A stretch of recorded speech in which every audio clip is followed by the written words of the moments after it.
오늘 광복 80주년 맞아서 우리 예배하고 있는데 우리 옆 사람 보고요. 옆 사람 보세요. 미소로 인사하고 칭찬합니다. 사랑하는 성도님, 광복 80주년이랍니다. 성도님의 인생에도 해방이 임하고 우리 교회에는 부흥이 임하고 이 나라의 민족에는 통일이 임하기를 주의 이름으로 축복합니다. 할렐루야. 오늘 설교 제목 따라합니다. 크리스찬의 진짜 애국. 크리스찬의 진짜 애국. 저는 예수 잘 믿는 크리스찬은 모두가 다 나라를 사랑하는 진정한 애국자다라고 믿고 그렇게 확신합니다. 맞습니까? 물론 나라를 사랑하는 애국자가 곧 예수 잘 믿는 크리스찬은 아닙니다. 왜냐하면 예수 믿지 않는 불신자도 나라를 사랑하는 사람도 얼마든지 많이 있기 때문입니다. 하지만 예수님을 믿는다고 하면서 나라를 사랑하지 않는 자는 하나도 없다라고 저는 생각합니다. 예수님을 잘 믿는다면서 나라를 사랑하지 않는다, 이것은 거짓말이죠. 아니, 그것은 예수님을 믿는 신앙이라고 할 수 없습니다. 왜냐하면 나라 민족의 주권이 하나님께 있다라고 믿으면서 내 나라를 사랑하지 않는다? 이것은 모순되는 것이고 말이 안 되는 것입니다. 사랑하는 여러분, 하나님을 사랑하십니까? 예수님을 사랑하십니까? 그렇다면 우리는 다 우리 조국 대한민국을 사랑하는 줄로 믿습니다.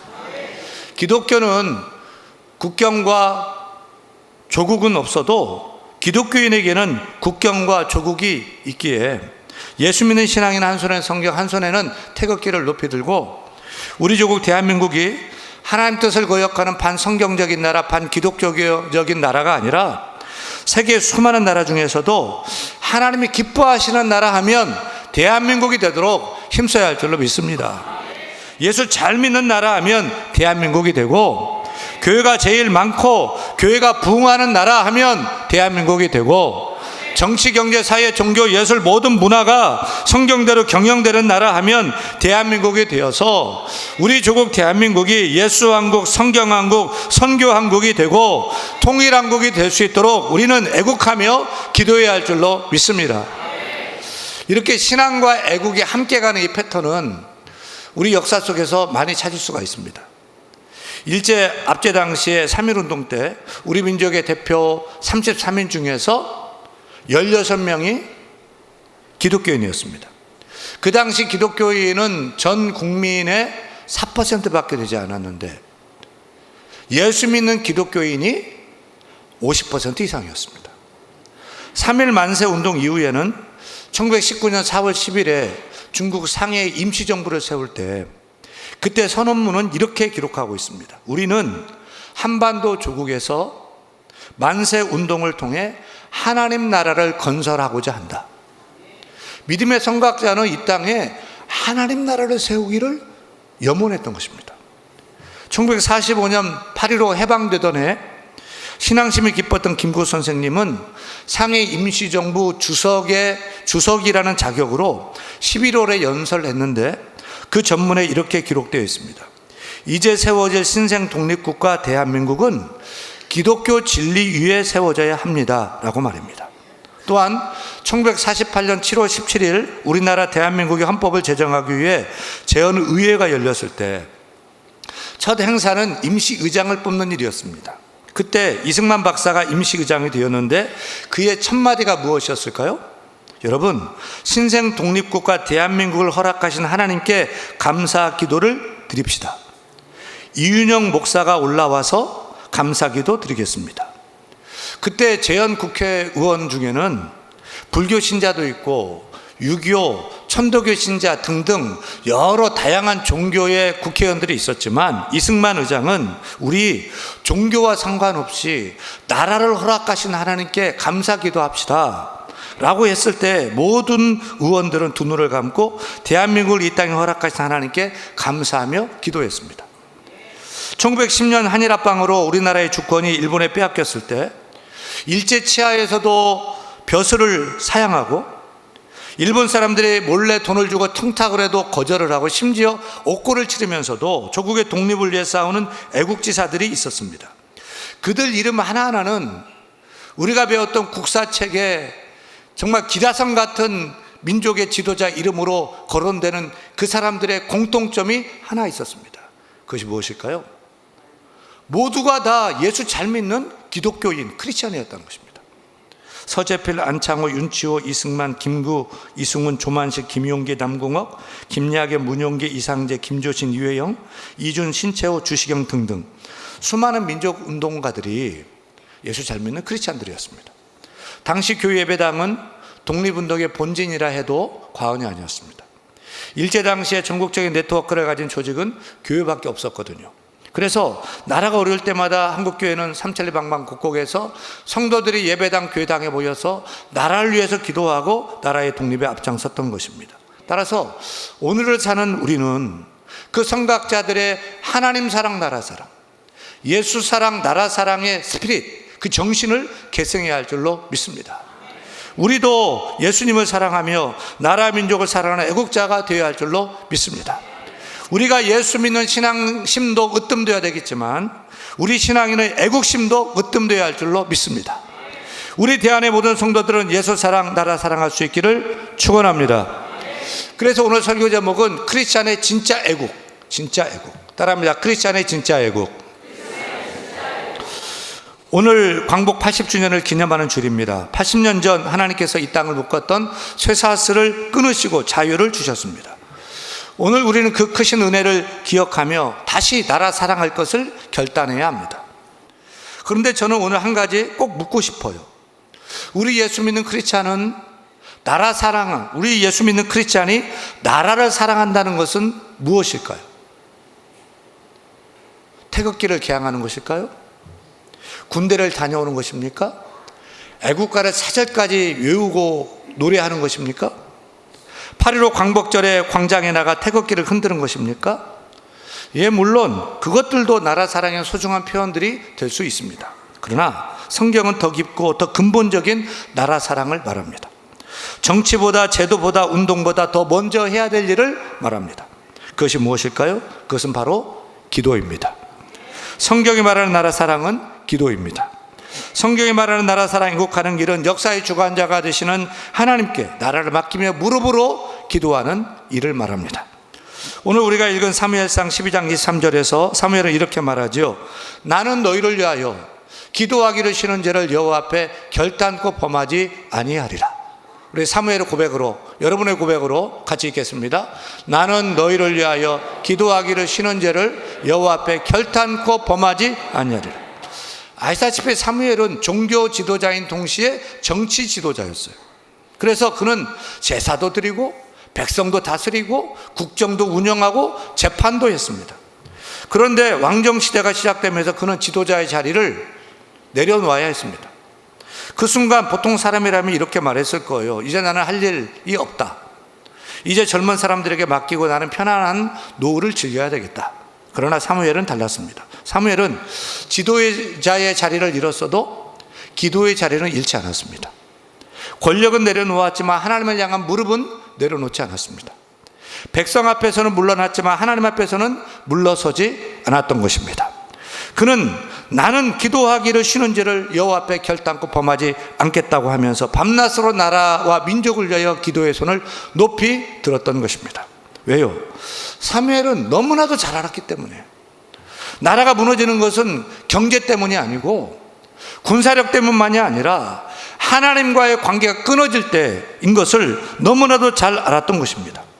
하나님과의 관계가 끊어지고 하나님 나라를 버리시고 하나님이 외면하고 하나님이 등 돌리면 아무리 많은 무기가 있어도 소용이 없고 아무리 금고에 외화가 가득해도 하루아침에 날아갈 수밖에 없고 아무리 똑똑한 지도자가 세워져도 하나님이 외면하시면 그 인간의 지혜는 어리석은 결단만 하게 된다는 것을 너무나도 잘 알았던 것입니다. 그래서 사무엘은 기도했습니다. 끝까지 기도의 손을 내리지 않고 기도의 무릎으로 생을 다할 때까지 하나님께 나라를 맡기며 기도한 것입니다. 사무엘은 역사를 통해서 너무나 잘 보고 알았습니다.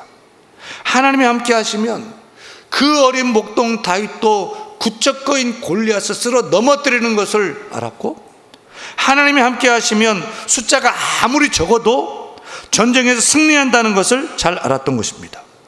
하나님이 함께 하시면 전쟁도 막아주시고, 하나님이 함께 하시면 백성들이 형통케 되고 나라가 평안케 된다는 것을 너무나도 잘 알았던 것입니다. 하지만 하나님이 떠나시면, 하나님이 등 돌리시면 아무리 대단한 강대국이라고 할지라도 하루아침에 무너질 수밖에 없다는 것을 너무나도 잘 알았던 것입니다. 그래서 그는 기도하지 않을 수 없었던 것입니다. 나라를 살아가는 가장 확실한 길은 다른 것이 아니라 기도로 나라를 하나님께 묶어두는 것임을 알았기에 쉬지 않고 나라를 위해 기도하는 삶을 산 것입니다.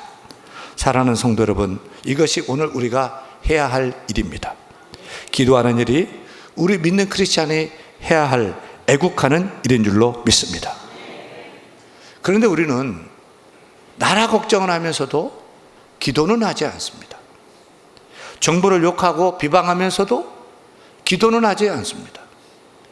대통령은 욕하고 그를 위해 욕하지만, 대통령 욕은 하지만 그를 위해 중보하고 기도하지 않습니다.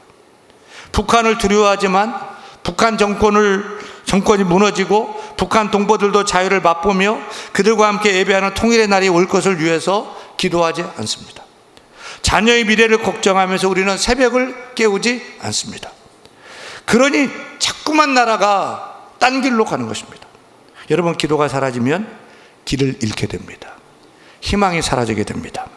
교회가 기도를 잃으면 하나님이 이 나라를 유만하게 되고 나라는 생기를 잃고 점점 타락하게 되고 쇠퇴해져 가게 되는 것입니다.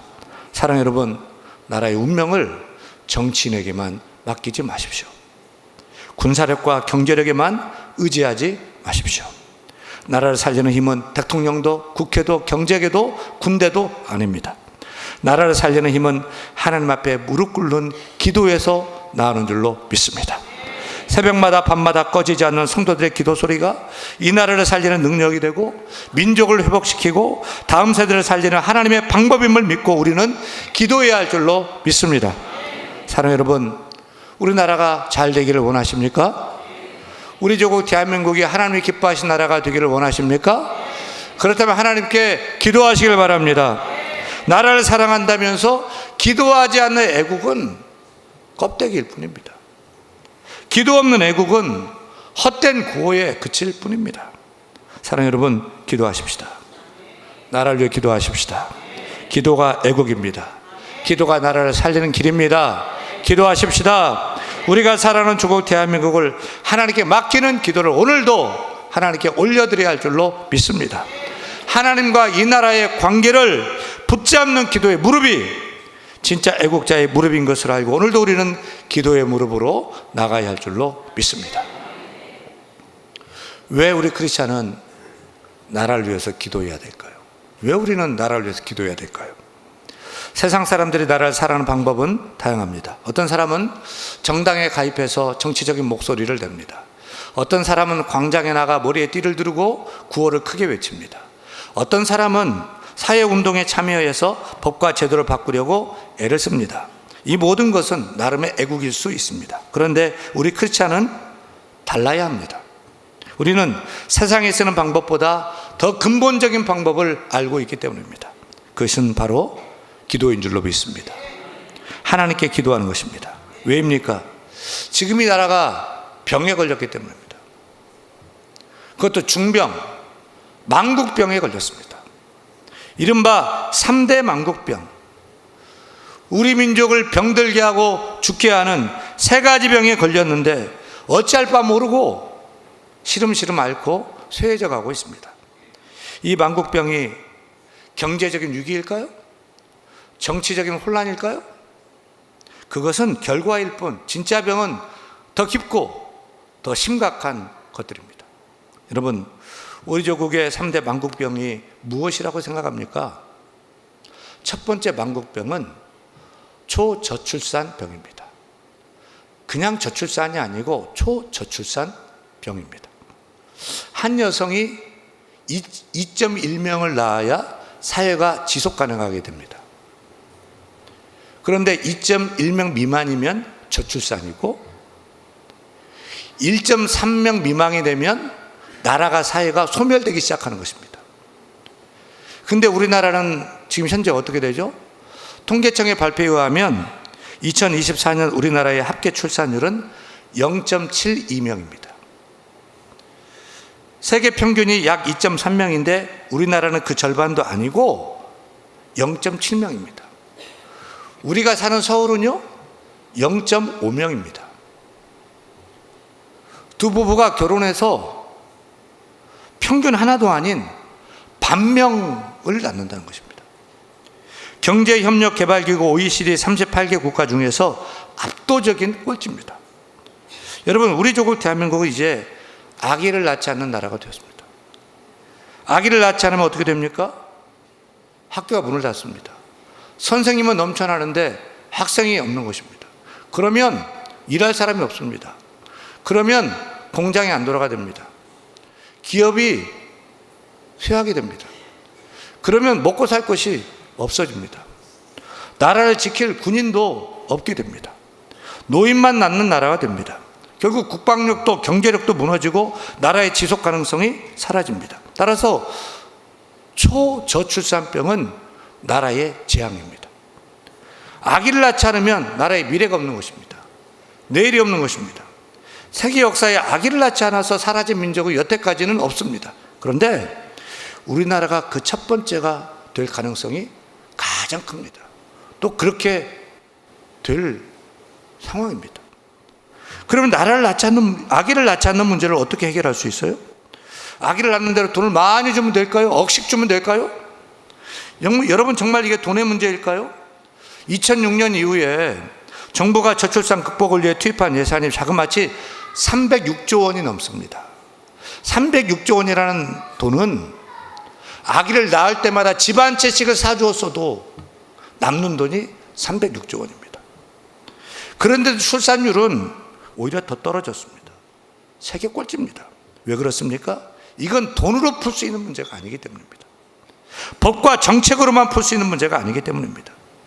아기를 낳는 것이 복이라는 가치관이 무너졌기 때문입니다. 결혼이 축복이라는 믿음이 사라졌기 때문입니다.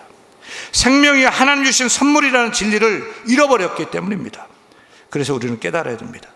출산 수당이 아니라 우리는 신앙 수당이 필요한 것입니다. 저출산 극복 정책이 아니라 우리는 영적 부흥 운동이 필요한 것입니다.